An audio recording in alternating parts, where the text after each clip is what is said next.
তবে আমি জানতাম যে আমি রান্না করে একদিন অনেক উপরে উঠবো।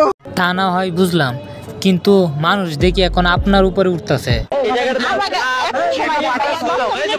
কি একটা অবস্থা দেখ তুমি জান, সময় দিতেছে না, সবাই উপরে উঠতে যাইতেছে। চলো না অন্দর মহলে যে দুজন মিলে বাস শুরু করব।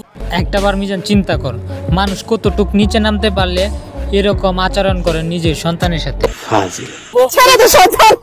সত্যি কথা বলতে, যদি ভাইরাল হওয়ার জন্য আরো নিচে নামতে হয় তাহলে তারা আরো নিচে নামতে প্রস্তুত। কারণ কি জানেন? কারণ ভাইরাল হলে তো টাকা টাকা আসবে, এটা তো আপনারা অলরেডি জানেন। এসব আমার ভালো লাগে না। এখন তো ভালো লাগবেই না, যে সময় ভাইরাল হবো তখন তো ভালো লাগবেই, আর তখন টাকাও আসবে সাথে। আমি এখানে ব্যবসা করতে আসি, যদি ভাইরাল হই তাতে খারাপ কি? আপনারা যদি আমাকে ভাইরাল করেন, করে দেন। কি আপু নিজেও জানে যে এই জায়গায় আসলে কেক নিয়ে আমি ভাইরাল, সাথে সাথে আমার ব্যবসাও লাভ হবে। তো এই জন্যই আপু এই জায়গায় আসছে। আবার ন্যাকামি করে কইতেছে যে যদি ভাইরাল করে দেন তাহলে তো ভালোই। তোমাদের মাঝে এখন আমি একটা শায়রি বলবো, কারণ এই টিকটকারদেরকে দেখে আমার একটা শায়রি মনে হয়েছে। তোমরা সবাই ওয়া ওয়াও কইবা, ঠিক আছে? এক চাঁদ আকাশে, ওয়া ওয়াও কও না কে? ওয়া ওয়াও। এক চাঁদ আকাশে আর সব টিকটকাররা হইছে রাস্তার পাশে।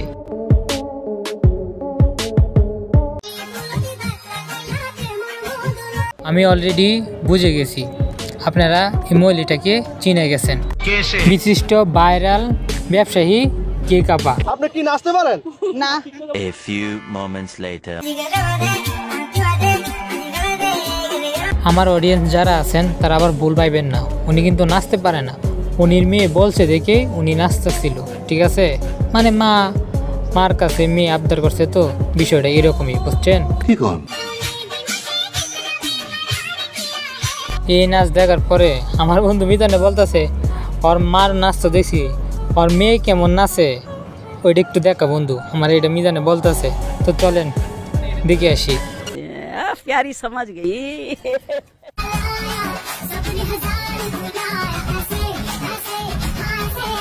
তো বন্ধু মিজান দেখলি তো নাচটা কেমন হলো? তোর সাথে সাথে আমার অডিয়েন্সগুলোও নাচটা দেখে ফেলেছে। তো এখন পরিবেশটা জানোস কেমন? পরিবেশটা সুন্দর না?